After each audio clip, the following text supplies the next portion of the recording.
a lot of people out there don't think they have the ability to build a nest egg to then build a family, and they'll just go do degenerate things. Hey, I got one life on this planet. If I can't go build a nuclear family, why don't I just go get drunk every night and do weird sexual deviant things? And then BlackRock comes and scoops up all of All your property. houses. Yeah, right. Exactly.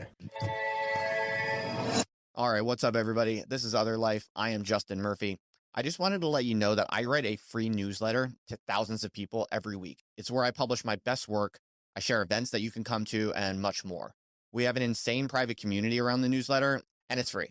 Go check it out. Just go to otherlife.co. That's otherlife.co. When you subscribe, I'm going to send you a folder of PDFs that contain all of my personal highlights from a bunch of my favorite books that I've read over the years. So you'll get a million insights after just a few minutes of browsing these PDFs, really. They're really special to me, and I just figured I'd share them with you all. So that's otherlife.co, otherlife.co. All right. So Marty, first of all, thanks for coming out. I appreciate you. Thanks for having me. Totally. Pleasure to meet you. So first question, you are somewhat famous for thinking that ESG is pretty much completely fake and evil. Tell us more about this. Can you explain?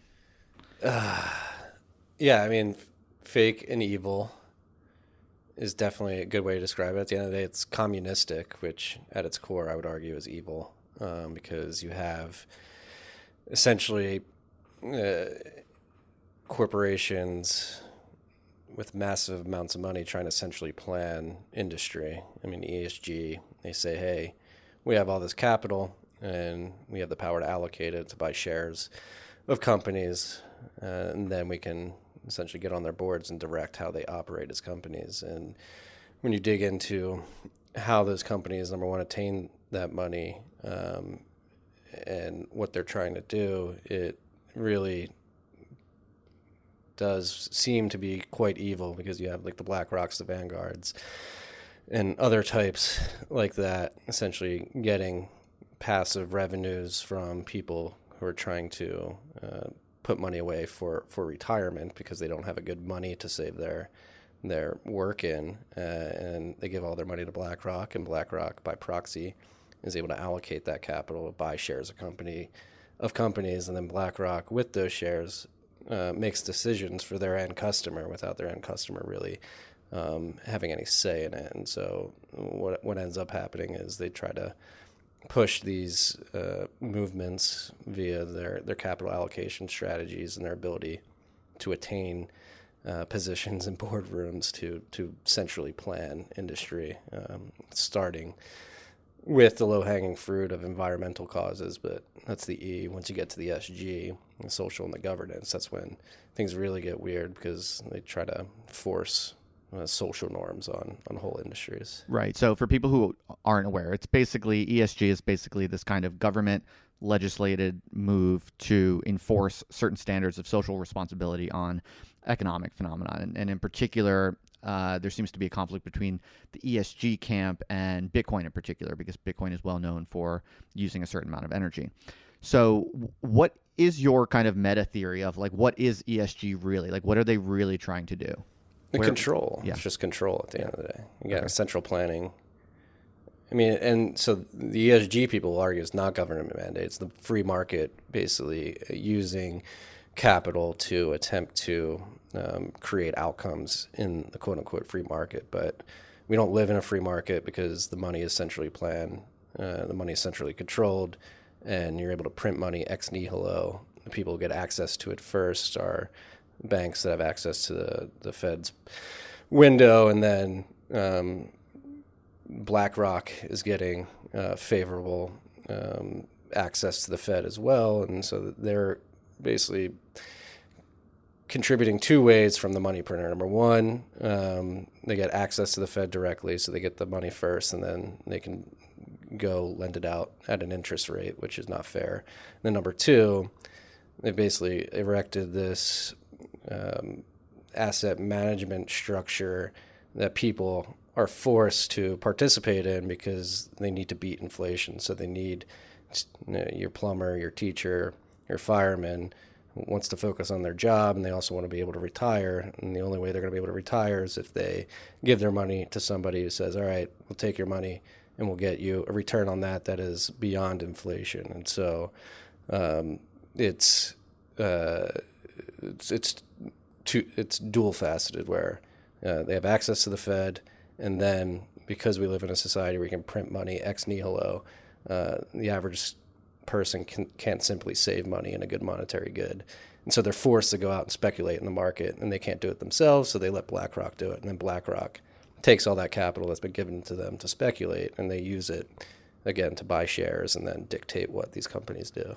Right. So the whole ESG phenomenon is really rather disingenuous and cynical, in part because they want it to sound like they're doing something other than, maximizing their own returns and their own power. But at the end of the day, it's really just this kind of moralistic maneuver to secure and increase the power of particular players, right? Yes. Yeah.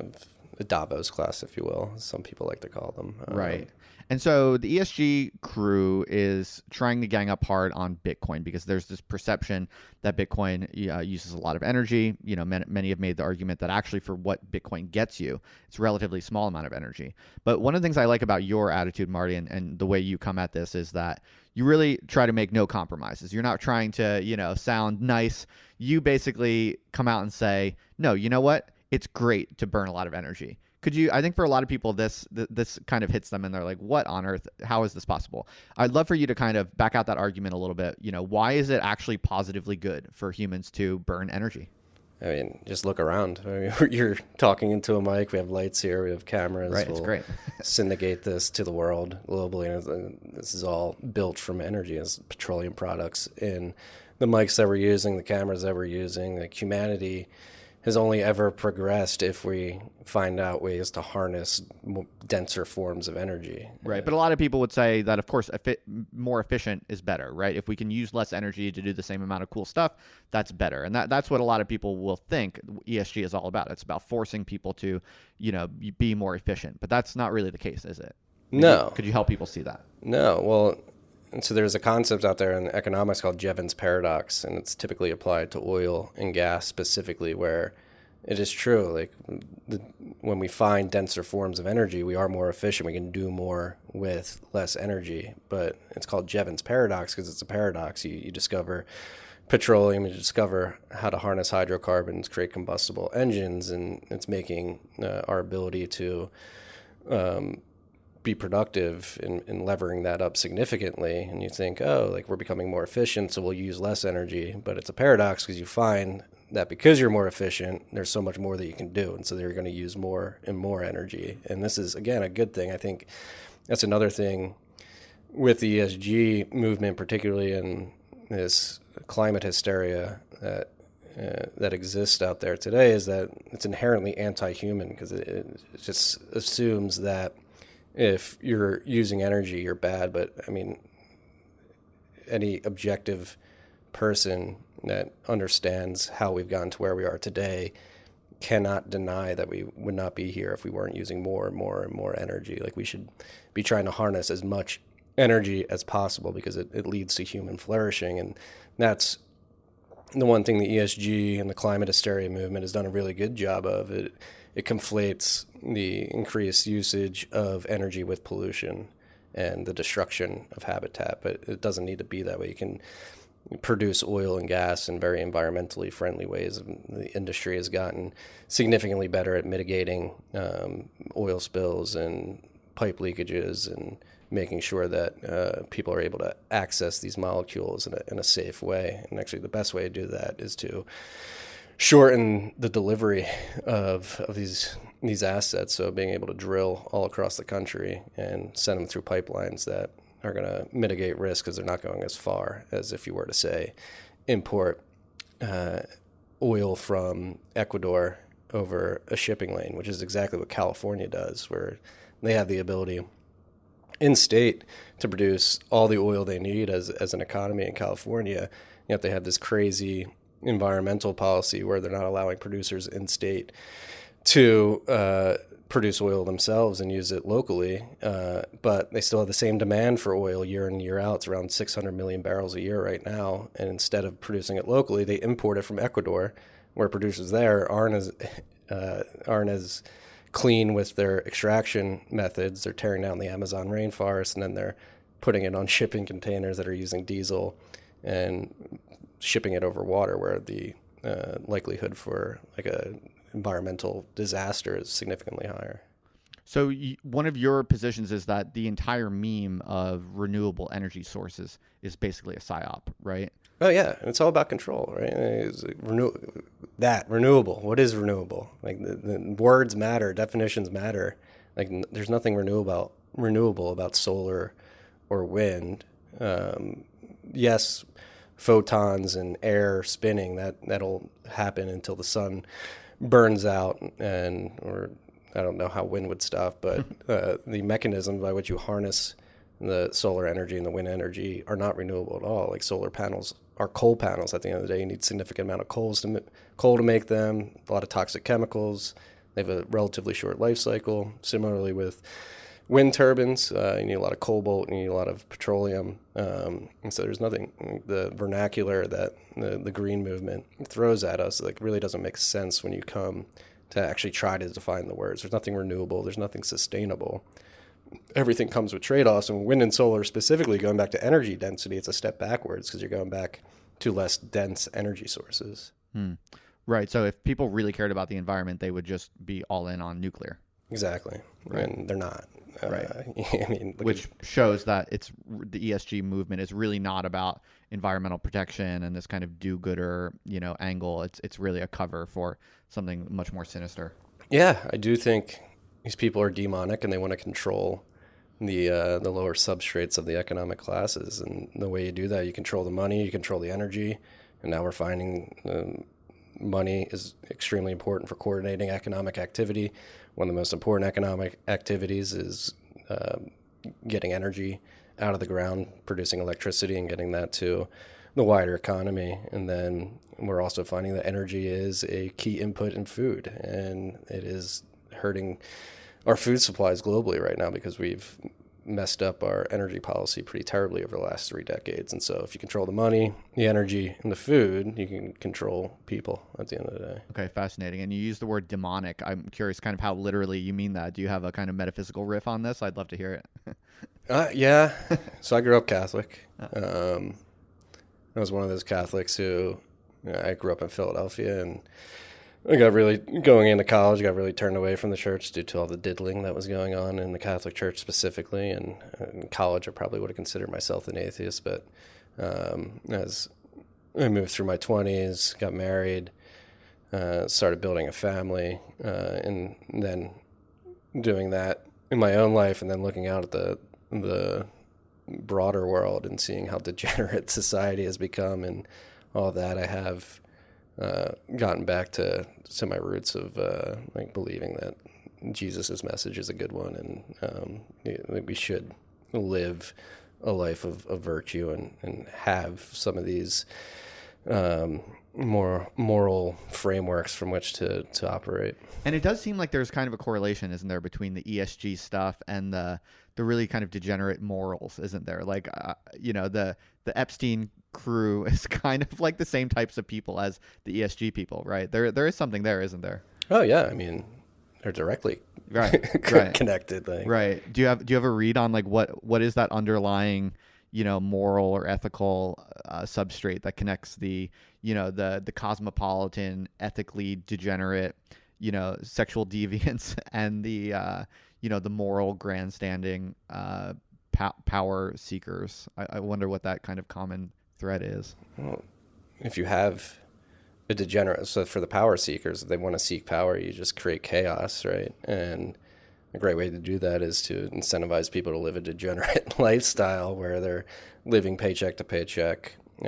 Since there's a lot of people out there don't think they have the ability to build a nest egg to then build a family, and they'll just go do degenerate things. Hey, I got one life on this planet. If I can't go build a nuclear family, why don't I just go get drunk every night and do weird sexual deviant things? And then BlackRock comes and scoops up all your property. houses. Yeah, right. Exactly. Okay, yeah. Using the canteen effect. I do think there are demonic forces. I get made fun of a lot for using that phrase specifically, but you just look out there and I do believe evil exists. I do believe there is a right and a wrong, and I do believe those who are bad people have control of a lot of the systems that we are subjected to today, and they're using that to seed degeneracy into the wider populace. Yeah, totally agree. Another interesting thing about your perspective, Marty, that I like is you're very emphatic in believing that this ESG phenomenon is going down. You think it's going to lose. You're highly confident that it can't win, that it will be defeated. And I think that's maybe it would be surprising for a lot of people, because a lot of people feel like, the social justice warriors, the moralists, the grandstanders, and these kind of people seeking control a lot of people feel like those people are winning, and maybe they're going to keep winning. And a lot of people feel, very anxious about that. Make the case for why you're so confident that all this stuff is going to go down and Bitcoin and truth will win. Because ESG is doomed from the start, because it just completely denies economic reality and the reality of humanity and what we need to survive as a species, if you will, or as a mankind. And economic reality is coming ahead. I mean, just look what's going on in Germany.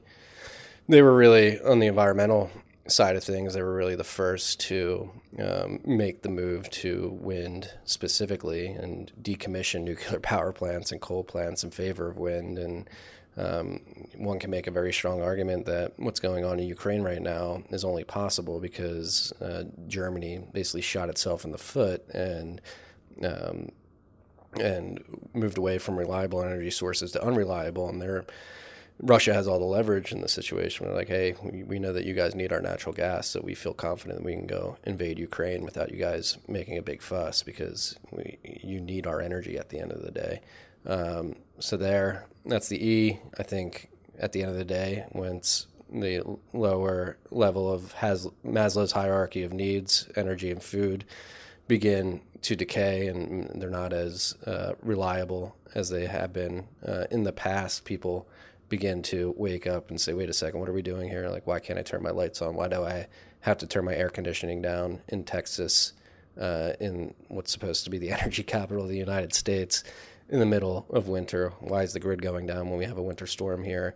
Why is beef hitting $20 a pound? Why is it impossible to get baby formula? That's when people start to realize, or start to ask questions, say, like, how did it get this bad? And the only logical conclusion is policies enacted by ESG led us here. And that's just the environmental side of it. And then you get to the social aspect, and talk about like drag queen happy hours and all the woke stuff that's being taught in schools. Like even, I mean, I come from Philadelphia, a very liberal city. Even my family members and friends who are typically very liberal and have children are like, this is too far. Like, yeah, we're okay with a lot of the socially liberal things, but they're trying to take too much ground in that regard, and people are having a natural reaction to that, which is like, whoa, this is too far. We need to move back to a saner way of living. And so, yeah, I think ESG is doomed. And from like the investment landscape, like ESG funds don't outperform the market at the end of the day. Right. They actually perform significantly worse. So the whole marketing of ESG funds is like, this is what the world wants. So all this stuff is going to be built, and we're going to invest in it for you and create returns that outcompete the S&P and all the other indices that exist out there, and it's simply not materializing. And so, in many aspects, it's doomed. So basically, because it's based on lies, it's intrinsically dysfunctional, which means it's going to underperform, and it's just going to not be able to sustain itself compared to that which is, based on truth, and which will, relatively overperform. Yeah. Basically. Yeah. And so how do you see this playing out in the longer term? I'm just curious it's obviously impossible to predict the long-term future, but I'm just curious about your intuitions, as this polarization continues to occur, where the dysfunctional kind of lying, cynical moralists go in one direction, and the Bitcoiners, the based gang, continue to thrive more and more. Do you see these two camps going off into different worlds, and it's kind of a splitting dynamic, a diverging dynamic, or to the degree that it's almost like two different societies? Or do you just see one kind of winning the game and dominating the current society as we know it? I'm just curious if you have any mental models around that. Yeah, I think you have a bifurcation for at least a bit. because again, society at large has been subjected to Malthusian fear spells that are like hard to shake out of a lot of times. A lot of people will continue going down that path. And yeah, so there's going back to like Christianity. I read an interesting book last October when I was driving down to Austin to move here. I listened to it on Audible, the Benedict option, and it basically described how after the fall of Rome, you had the Benedictine monks essentially go create these parallel societies outside of Rome where they didn't do what the Romans were doing at the time. They basically erected a parallel society that had different morals, ethics, and ways of operating. And I think we'll see that here in the United States and more broadly globally, Bitcoin being a key part for a time at least. But I do think society will converge at the end of the day because, again, money is the most important tool we use as humans, and economic reality will basically force the issue. People will be forced to use Bitcoin because it is the best money on the planet. And if they want to actually be productive and acquire abundance for themselves, they're going to have to use Bitcoin. But yeah, I think there will be, there's going to be a big battle in the meantime where the Bitcoiners building the system in parallel to a decaying system that's desperately trying to keep everybody in it. So I think you're best known for your Bitcoin media company, but you're also building a natural gas / Bitcoin mining company. I think this is quite interesting. People might not know about it quite as much as they know about your media company. Could you kind of give us at a high level just how you see the interplay between energy and natural gas in particular and Bitcoin mining? Like, what is your thesis there? What exactly is the play that you're up to? Yeah, and so again, energy is life. We have a lot of energy. We have a lot of stranded energy. So that's the play I've honed in on. Is there's a lot of natural gas wells out there that are completely stranded, don't have access to pipelines to get that gas to a utility or a refinery where it can then be turned into electricity and sent to residential consumers. Basically, people drilled wells. A lot of these wells were oil and gas wells where they only cared about the oil. They shipped the oil out, and the oil well ran dry, and they just capped the natural gas. And so I'm focused on Appalachia, where there's hundreds, thousands of these just stranded wells, and you show up and you say, hey, this gas is stranded, has no ability to get to market. You buy it from the landowner or whoever owns the bonding lease on the natural gas well, and then you basically bring generators on site, hook that up to the well, and then plug Bitcoin miners into that generator. It produces electricity, and then you mine Bitcoin there. And so it's basically a stranded energy arbitrage play at the end of the day. So how much does it cost about to buy a stranded well? It depends. So like average, just curious, ballpark. You can buy these bonding leases for very cheap, like $3,000 to $10,000 a year. A bonding lease is just like the right to do it? Yeah. Yeah.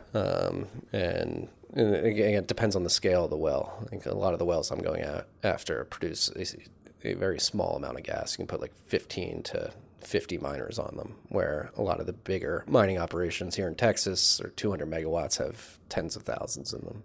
And so how does it work exactly? Are you like hiring employees to like go to Tennessee and like set up shop on a Bitcoin miner? So I have partners who have boots on the ground up in that area, and they're they're located right around. So if we ever need to change oil in the generator or fix a miner, they're within an hour or two. It's a fascinating operation. So I've heard you talk a little bit about your longer term, theses around what that all might become. I think you have some interesting takes on the relationship between, natural gas, mining Bitcoin, and also just the role that energy providers will play in the Bitcoin economy in the future. Paint us that future. You have some interesting theses on how this stuff pans out.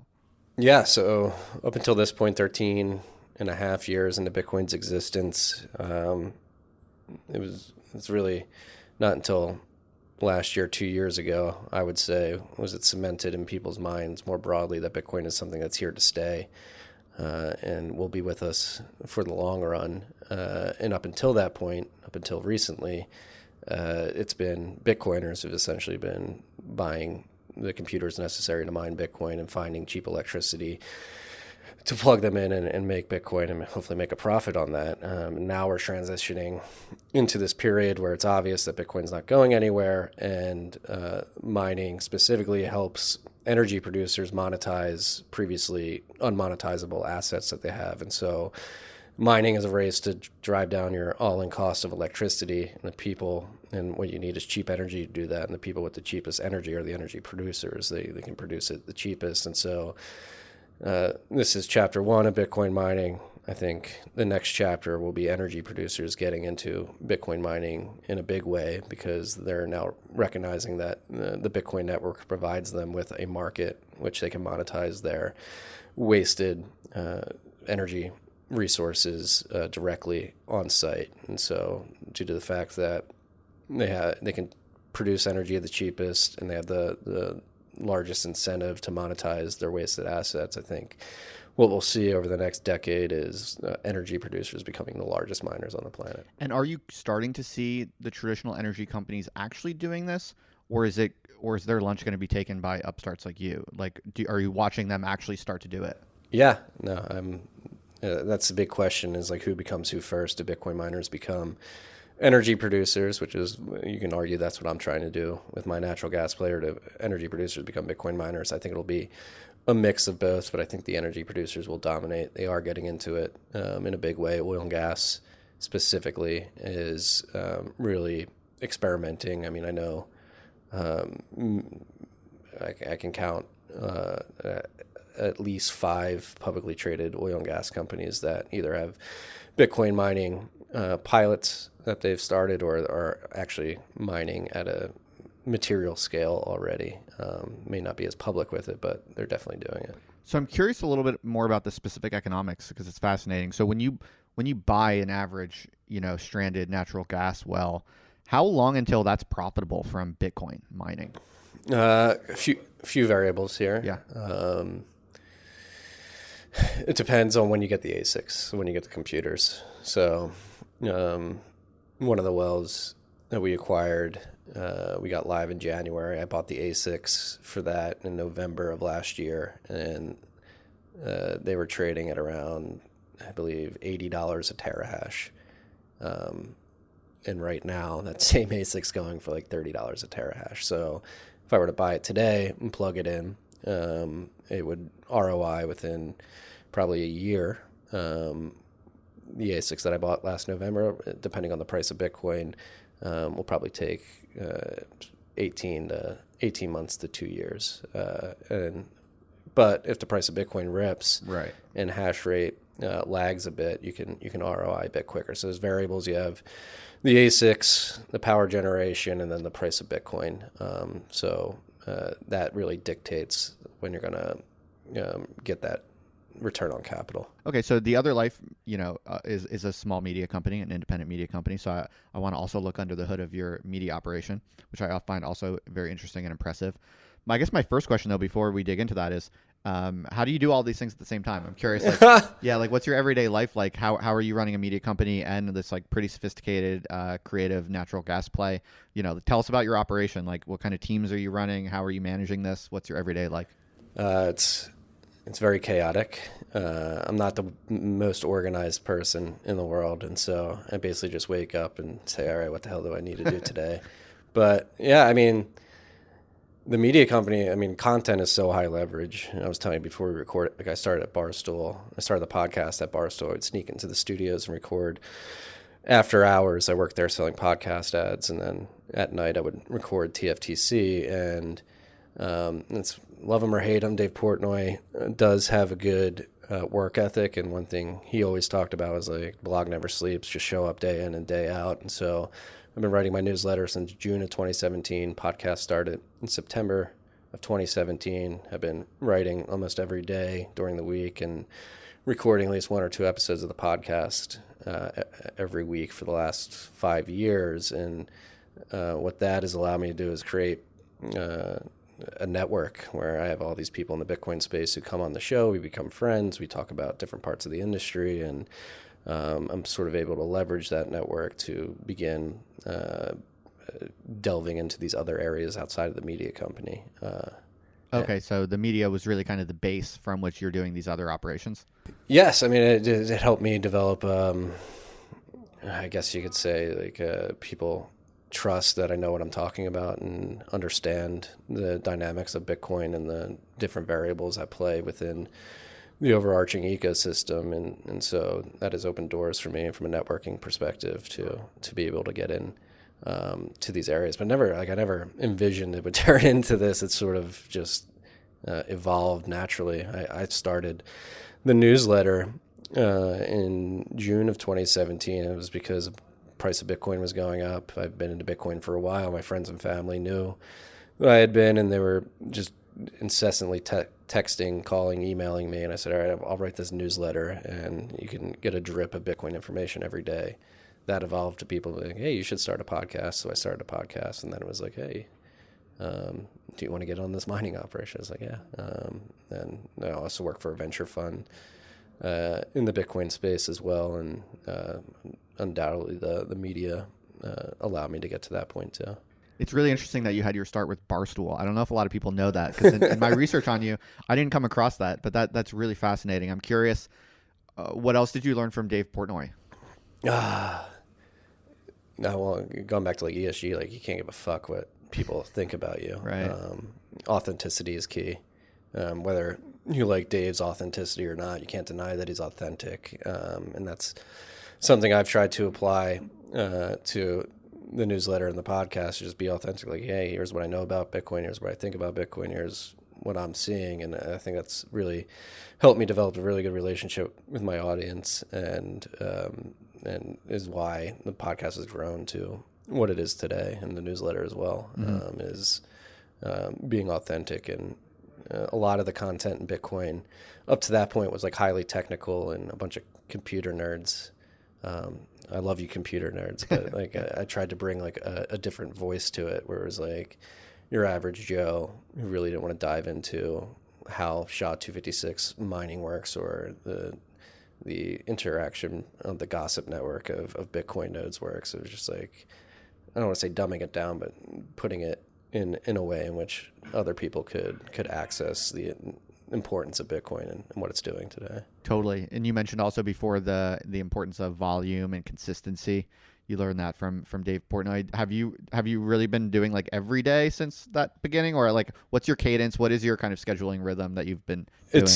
The newsletter slowed down a bit in the last few months, but that was just because of the arrival of my second son. Congratulations. Thank you. But for the first few years, like you went really hard in 5 terms of days a week. Yeah. 5 days a week, every week for what years? A couple years or At what? least 4.5 years. Yeah. Right. So that's definitely like the Dave Portnoy ethic.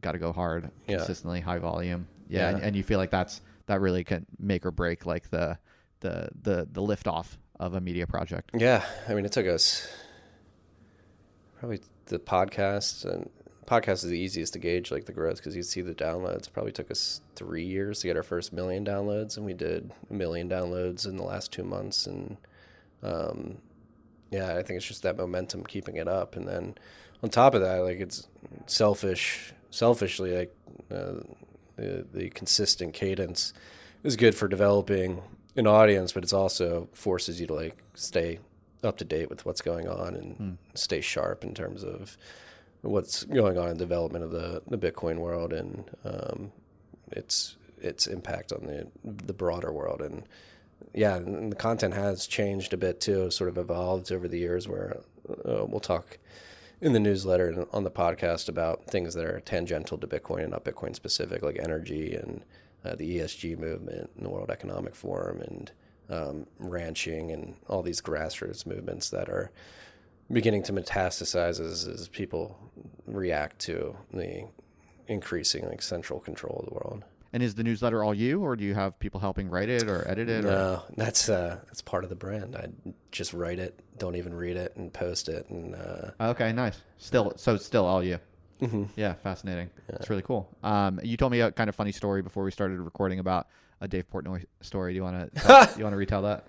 Yeah, no, it was a good lesson for me about throwing people in the deep end. But I mean, I feel comfortable saying this because he said it publicly, so I don't think he'll mind if I tell the story. But like, in 2017, during that bull run, I was known as Bitcoin Marty in Barstool's office, and Dave was buying Bitcoin, and I told him, hey, if you're going to buy that, like, you should get it off an exchange and hold it in a wallet that you control. And I set him up with the Trezor, and he moved Bitcoin from the exchange he was using to the Trezor, and I found out a couple years later that he lost it. So we can thank Dave Portnoy for burning a few a few Bitcoins into the ether to help the scarce supply there. That's hilarious. Do you think that there's a world where one day Barstool buys TFTC?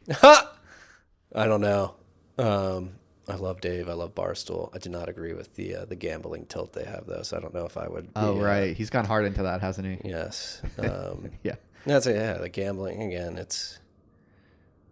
I've never gambled in my life, but like again, it's just one of those things that it's just like degenerate. It's not something that I want to be pushing on people. Right. So on other topics, you've recently been calling for American states to defy the federal government when it comes to energy policy. I would love for you to, provide some context for that. What is coming down from the federal government that you think states should be defying them on? I mean, we had Joe Biden come out yesterday say we're in a climate emergency. There is no climate emergency. Humanity's fine. If you look at the stats, I believe it was Obama's energy advisor in 1985 said that there would be 1 billion climate-related deaths by 2020, and over that 35-year period, climate-related deaths fell by 99%. Because we were able to harness energy to protect ourselves against nature. And so when it comes back to like what should states defy, it seems like the Biden administration is really going to push this move to wind and solar and electric vehicles in favor of reliable energy sources. And I think states should begin to just actively defy federal mandates to push a certain energy mix on any local economy. And I think we have a good precedent for states doing that, particularly with marijuana. Colorado in 2012 said, hey, we're going to legalize marijuana here, even though it's federally illegal. And that started a movement where that's pervasive now. Like marijuana is essentially legalized in America, even though it's still not federally, in many parts at least. I think you can apply that to the energy sector as well, particularly with nuclear, where the Nuclear Commission hasn't green-lighted a new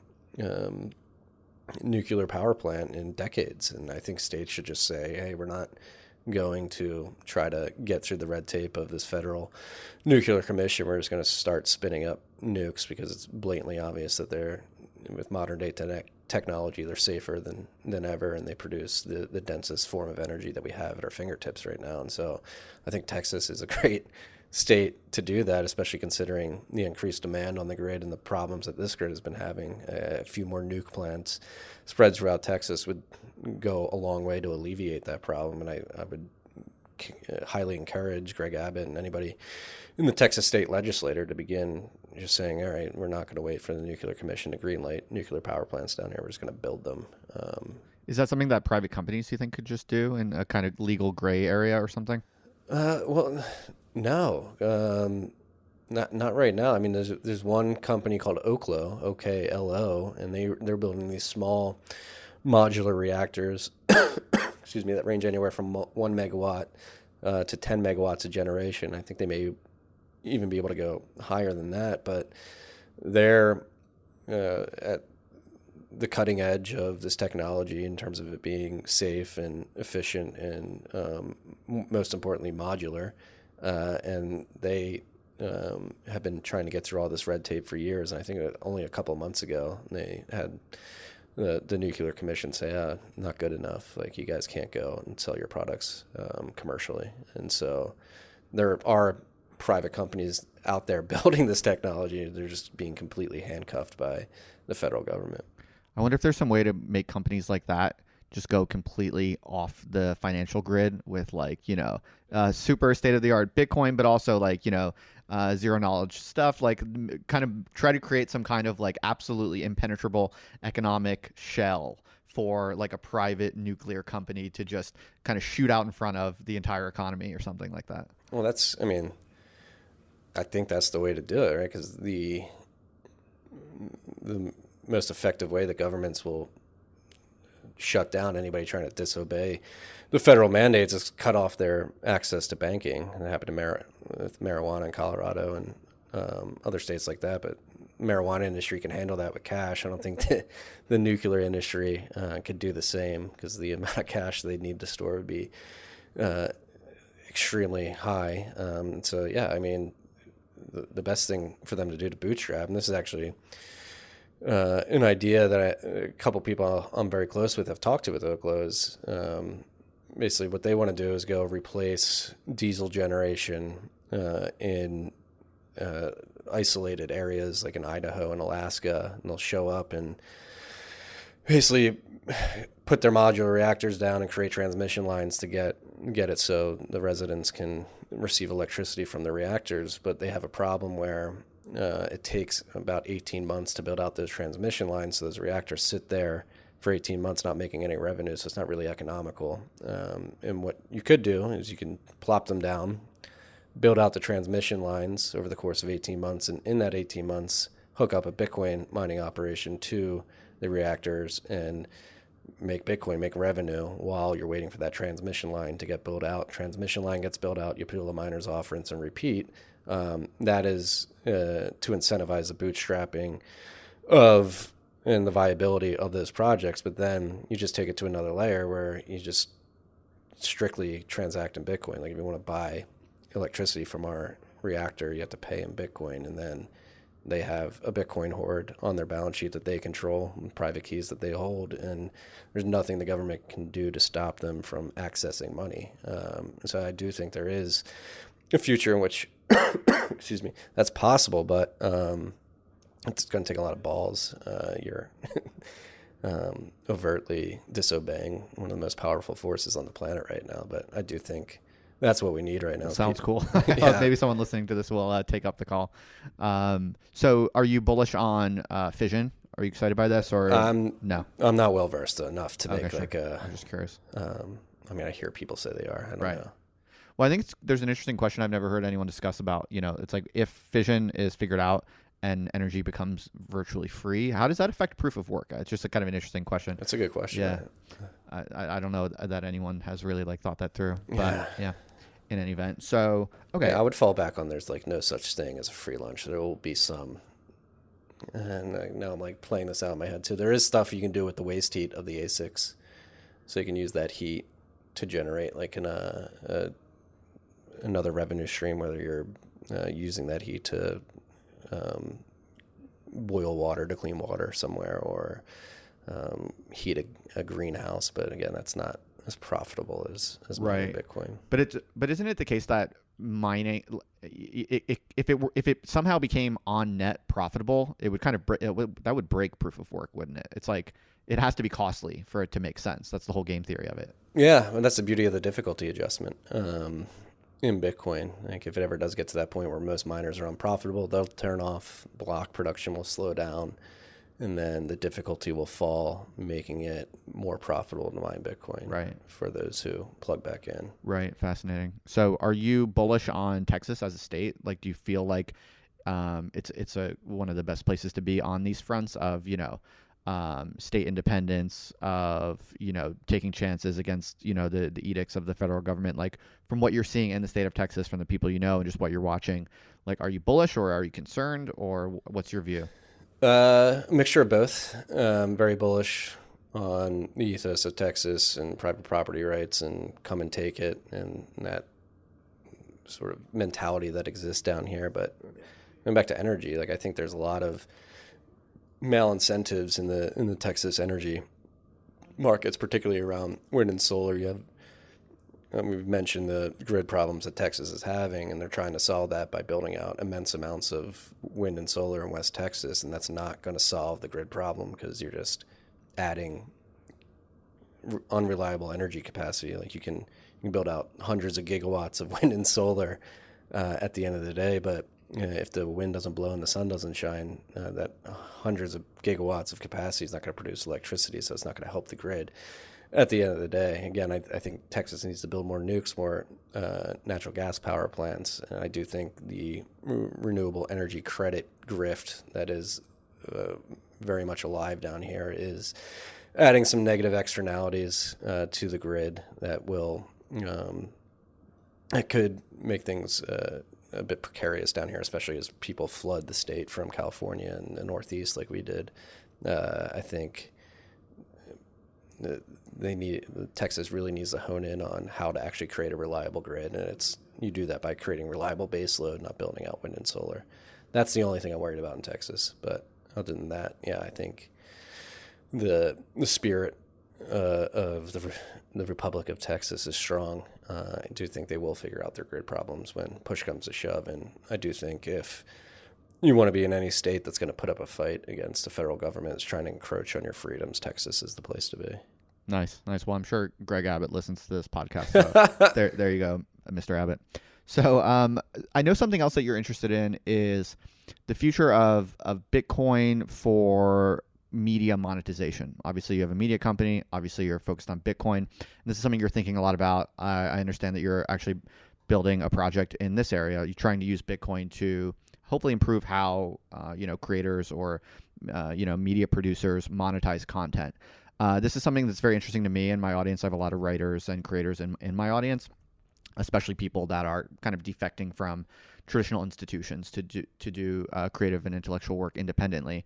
So I'd love to hear a little bit at the outset of just like at a high level how you see this stuff panning out. Like what types of patterns or models do you think are most likely to succeed when it comes to Bitcoin really changing how media is produced and sold? Yeah, so it's going to start on the edges where you have as content producers who produce wrong thing can get demonetized. I mean, we've seen it happen in mass. People getting kicked off YouTube, Spotify. People trying to cancel Joe Rogan on Spotify. Everybody says Substack is the last bastion of free speech in written form on the internet, but they still rely on Stripe and all these centralized payment processors. And so I think the issue is going to be forced, and already is beginning to be forced, where you have people who are putting out these ideas that the administrative state doesn't like, and they're going to begin to try cutting them off like they did with Operation Choke Point under the Obama administration, like they did to WikiLeaks, and now that's going to extend out to people who are simply writing content that the state doesn't agree with. And when that happens, the only solution that is going to be out there is Bitcoin. And so what we're building at TFTC, there's an open source Bitcoin payment processor called BTC Pay Server, and we pair that with Ghost, which is an open source content management system. We host our BTC Pay Server on computers that we control, and we host our Ghost instance on computers that we control. And basically, essentially what that allows us to do is inoculate ourselves from that ever being a problem for us, where we can create a subscription service on TFTC, which we're building right now, where if I wanted to have paid subscribers to get special content, they can pay me in Bitcoin, and that goes directly to my BTC Pay Server, which I control. You can do content paywalls where if you don't want to subscribe for a year or a month or whatever, you just want to consume one piece of content, you can click a button and pay over the Lightning Network 50 cents, $1, whatever you price your individual articles at, and that goes straight to a node in a wallet that you control. And so essentially, right, and it's not due to the fact that Bitcoin isn't widely adopted yet. It's not at a critical mass where I'm making a ton of money from that, but the primitives are there where it's, all right, we're combining open source content management system with open source Bitcoin payment processing, and it is creating a media company where we can never be canceled from a monetary or a sort of server infrastructure perspective. Okay, very cool. So yeah, I use Ghost for my newsletter. It's a great piece of software. Basically what you're doing is you're using that, which is open source software, which you can run on your own servers, and you're basically just cutting out the Stripe processing in favor of Bitcoin money, like Bitcoin processing, basically. That's basically the idea. So you're trying to replicate the Substack use case basically exactly as it is, but specifically with Bitcoin payments? Yes. Yeah, essentially. I mean, we still have Stripe there. If people want to pay in Stripe, I mean, we haven't been cut off Stripe yet. Yeah. But yeah, essentially there is a model in which if you essentially just gutted Ghost and cut out Stripe, you can go Bitcoin only on that, monetize that way. And again, the power of that, it goes directly to a wallet that you control. And then we were mentioning podcasting 2.0. So for the podcast, Adam Curry, who invented podcasting, Steve Jobs, he's sort of iterated on his original vision of podcasting with podcasting 2.0. And essentially all he did there was these podcasts are distributed via RSS feed, and he went in to the RSS feed architecture and added what he calls a value block, where obviously you put the files and all the information about your individual episode, but now you can put a Lightning Network address in your RSS feed too. And so when I send my podcast out over RSS, it includes my Lightning Network address. And as people listen to my show on podcasting apps that have Bitcoin wallets in them, they can send me, stream me sats, Satoshis, little parts of Bitcoin as they listen. They can boost, say, oh, I really liked this particular section of the podcast, so I'm going to send you a bit more. And again, that's going directly from my listeners. A lot of these apps allow listeners to control their Bitcoin, so they're not trusting like a centralized third party. So it's going straight from their wallet to my wallet. There's no ability for the government or a corporation to come in and say, no, you can't send this Bitcoin to Marty. Right. Okay. No, that's very cool. I can see that for sure. Can people be on the lookout for this? Should we expect this within months, within years? What's the state of your project in particular? So right now for TFTC, we have the BTC Pay server and Ghost implementation integrated. There's many ways you can go play around with that. You can tip us. If you go to the bottom of an article of Marty's Bent, you'll see like a little tipping mechanism. Like, hey, I want to send Marty $2. It'll produce an invoice, and you just send it over Lightning.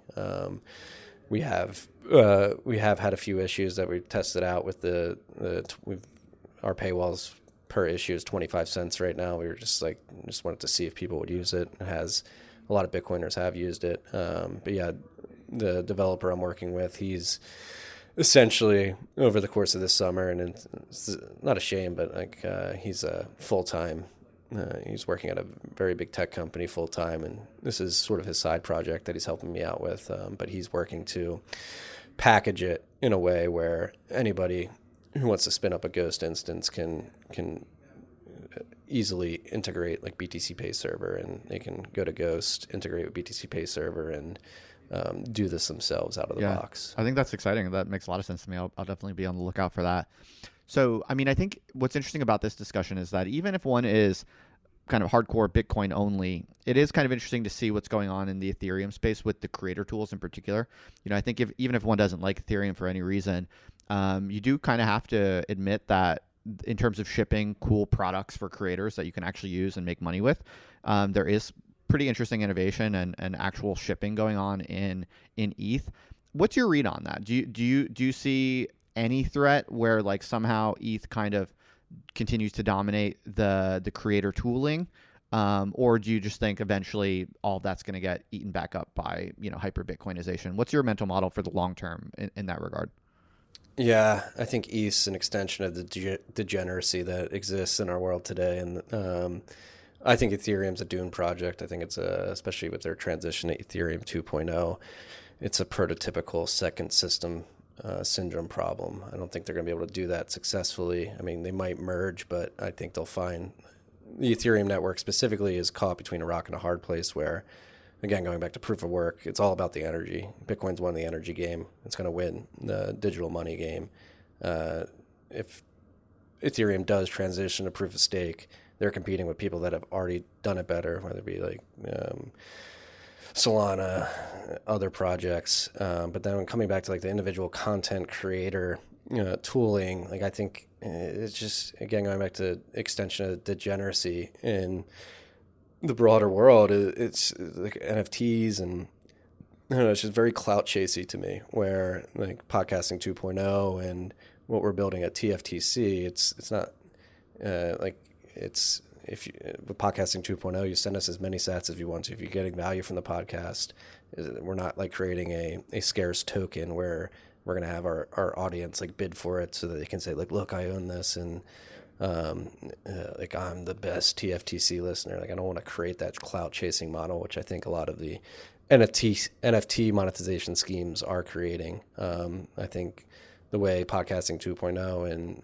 like the content paywall infrastructure is being built out on top of Bitcoin and Lightning is much more open, where it's like I have listeners in Africa that really, and readers in Africa that really like our stuff. They're not going to buy like a $10,000 NFT, but they will stream me 10 sats, which is a fraction of a penny. And that's just a recognition by them, like, hey, like I really like what you're doing. I can only send you 10 sats, so that's what I'm going to do. And they feel like they're participating in our TFTC community, whatever you want to call it, and they feel like they're contributing. Where I think a lot of what's being built on top of Ethereum is this clout chasing mechanisms that really, maybe it's just my own individual preference, but it seems a little icky to me. Sure. Yeah, that's a fair take. I was just kind of curious because it seems like, a lot of people do have MetaMask installed, let's say, or, they've, there's like the mirror.xyz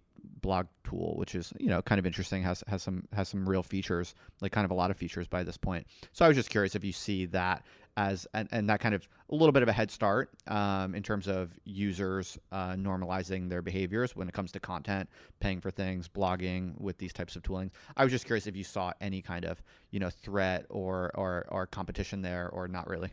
No, I mean, the mirror.xyz thing was helping people like a lot, but like, again, this all Bitcoin, Ethereum, they're all supposed to be distributed systems that are able to protect themselves against centralizing forces. And just the way Ethereum designed its blockchain with having robust scriptability at the protocol level, like Ethereum's already centralized. Like, so while I can admit, like, it's pretty cool that they're building that tooling. Like you're building this stuff on a base of sand, essentially, where on Bitcoin, it's hard. The content monetization stuff that's being built out on Bitcoin is not easy or straightforward, but it will get easier with time. And I say this quite often in the newsletter and on the podcast, is that I believe there's an order of operations to all this. While all that tooling is cool, I don't think it's imperative right now, where at this point in Bitcoin's life cycle, like the imperative is distributing hash rate as far and wide as possible, making sure that people are able to spin up full nodes as easily as possible and as cheaply as possible, and then creating utility for those users to send and receive Bitcoin on top of those very structurally sound bases. I do think a lot of that stuff is already coming to Bitcoin. Like you mentioned, MetaMask, there's plenty of browser extension Bitcoin Lightning wallets. Albi is one of them that exist out there, and they're coming to market at a quicker and quicker pace. I just think the Ethereum ecosystem is really just hopped on this like JavaScript kiddie. Like, we can build things fast and quick and move fast and break things, where if you actually want to have a robust, truly distributed and secure system that isn't susceptible to centralizing forces, you need to focus, again, going back to the order of operations, on like the most important things, which is making sure that everything's sufficiently distributed and gives individuals the ability to participate in the network by themselves without having to rely on an Infura or a MetaMask, if you will. Right. Okay. Yeah. No, fair take. Well argued. So, some Bitcoin guys won't really ever say anything positive about anything other than Bitcoin, but you are at least interested in, curious about, somewhat sympathetic to Urbit, which I think is kind of interesting. People, might be curious to know about, how do you see Urbit in this mix? And, because some people probably who are Bitcoin guys, are inclined to call everything a shitcoin. Urbit is a shitcoin. Urbit is just vaporware. It's a ridiculous art project. Yeah, these are common kind of skeptical memes about Urbit. And so as a Bitcoin guy, how do you think about Urbit, and why are you interested in Urbit when, so many other projects might just, you'd be willing to write them off? Yeah, Urbit gets thrown as a shitcoin because they did their token distribution using Ethereum. But if you separate the token distribution from the overarching goal of Urbit, which is very much aligned with what I was describing earlier with our Ghost and BTC server instance is you want to control your data on machines that you control. And that's what Urbit's trying to build. And I played around with Urbit. I haven't, admittedly, in many months, but I have been in there. I have posted a newsletter in there, and it does work. I just think the goal of getting users to control their own data at the end of the day is virtuous and something we should be striving for. So whether it's Urbit or something like Start9 Labs, or like even at a smaller scale, like an Umbrel node instance, like I like projects like that are trying to give individuals power over their data and control over their data, because that's, again, how a lot of control in the digital world is used, is by having people silo their data in huge server farms. So basically, it sounds like you're saying you're not interested in any kind of competitor coins or currencies, but when it comes to the specific problem of kind of digital sovereignty over one's computation, you see that as a sufficiently separate domain that calls for new technologies that are not competing with Bitcoin, but that ideally will interact with Bitcoin productively. Yeah. Yeah. And you think Urbit is a competitor in that I think so. proposition? I mean, and again, I'm not an expert on Urbit. I mean, I've been very close with Christian, who we both know has been working on it, and I did the last summer. Urbit implemented a Bitcoin wallet, and I was part of that announcement. And I recall that, and that's why I'm asking you now. Yeah. Yeah, and no, I think I do see it as separate, even though the token distribution was done on Ethereum, and you have like I know you guys changed the nomenclature, but like stars and galaxies and all that, and ships, but going back to like owning your own data, like I think that is an important goal to be striving for. And Urbit's certainly, I mean, it's not vaporware. I think the biggest problem for Urbit is Hoon. Talking to all my friends in the Bitcoin space who are protocol engineers and understand how these distributed systems work, and they and I know the Urbit guys will have many arguments against it, but like they just think it's extremely what's the word I'm looking for? It's extremely what's the word I'm looking for? Creating your own like Unix-like language is very right. It's a big goal, and right? That's what the protocol developers I talked to when I asked them about Urbit was like, I don't know how they're going to get like mind share when they're switching to Hoon. Right. Yeah, one of the many reasonable, skepticisms. So fair enough. Well, so before I let you go, I'm just kind of curious if there are any wild cards here, or what's going on in the world that kind of maybe is most exciting to you, that maybe people are sleeping on, whether that's in Bitcoin or energy economics in the United States, or maybe with media. I'm just curious. Is there anything kind of on the horizon, some really asymmetric possibility in Bitcoin world that you think people are sleeping on? I think Bitcoin historically has been derided for the fact that it's not as private as many people would like it to be. I mean, if you are objective, you have to admit that Bitcoin's privacy assurances are subpar compared to some other solutions, but I do think that there are a lot of people sleeping on the developments in terms of privacy tech being brought to Bitcoin, and with different trade-offs. So something I'm really excited about is Chaumium mints being built on top of Bitcoin and the Lightning Network. Oh yeah, I think another of our mutual friends, Justin Moon, is working on that. Yes, right? yes. Yeah, maybe could you explain that briefly? Chaumium mints are an idea that or that came to the world well before Bitcoin, and the problem that I think they did experiment with them with the 90s, but in the 90s the mint had a central basically coordinator who would control the mint, and that was a problem because if you find that central coordinator, you can easily shut down that mint. Within the mint, everything was private, and the coordinator didn't really know what was going on or who was doing what, but the central nature of having one coordinator really made those projects in the 90s dead on arrival.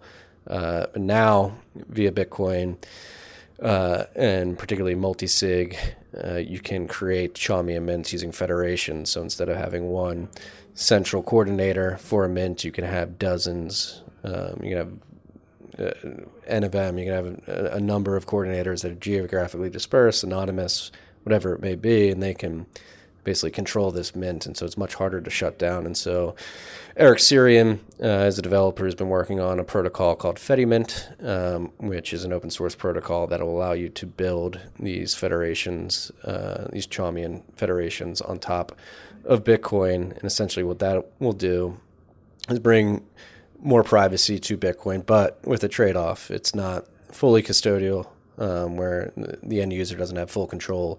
At the end of the day, they're depending on the distributed federation, not to rug pull them, but compared to something like holding your Bitcoin on Coinbase or Gemini, it's certainly an improvement. And then in terms of transaction privacy, it's pretty bulletproof, where they use blinded signatures to create these eCash tokens and allow you to send them between other users, and the coordinators have no idea what's going on. And so you can create these mints, send Bitcoin to it, get eCash tokens in return, and then transact with them over the Lightning Network, which will have instant final settlement. So you can use it transactionally, and not have to wait for 6 confirmations on chain, and do it in a very private way. So that is privacy tech I'm really excited about, but does have trade-offs, particularly on the custody side. CoinJoin, I think what's happening with Samurai Wallet and their Whirlpool setup, what we're seeing there is other wallets are beginning to implement Whirlpool and allow their users to interact with the Samurai's CoinJoin protocol. Like Sparrow Wallet is the first to do that, and that has been gaining traction as well. I believe they hit all-time high in unspent capacity just yesterday. And so more people are coin joining, which is a way in which you can create what you do is you enter in a transaction with multiple other users with the same sized input. So I think 1 million Satoshis, you basically have a transaction with a bunch of other people all putting 1 million Satoshis in, and then on the back end there, you get an output with 1 million Satoshis minus the fee, and there's extremely hard to track that using chain analysis. You essentially perturb the chain history of your UTXO using that technology. So that's happening, and then I think things like Taproot and Schnorr, which just got implemented into the protocol last year, will begin to allow developers to build even more obscure transaction models that will help with privacy. And so I'm very bullish on Bitcoin privacy. Again, cool. It's subpar. It needs to get better, but I think they're going back to the order of operations. It's something we definitely need to have. I think we will have it. And things are being built, and people like to poo-poo Bitcoin because it's not perfectly private yet, but I do think there are a lot of people sleeping on the solutions that are coming to market. Great. Love it. Exciting things to look out for. All right. Marty Bent, tftc.io. Justin. Anywhere else you want to send people if they want to connect with you on any of this? I hang out on Twitter a lot at Marty Bent. I'll be there until they kick me off. All right, man. This is awesome. Thank you so much for coming through. Always good to meet another New Jersey Catholic kid. Thank you, Justin. That's a wrap.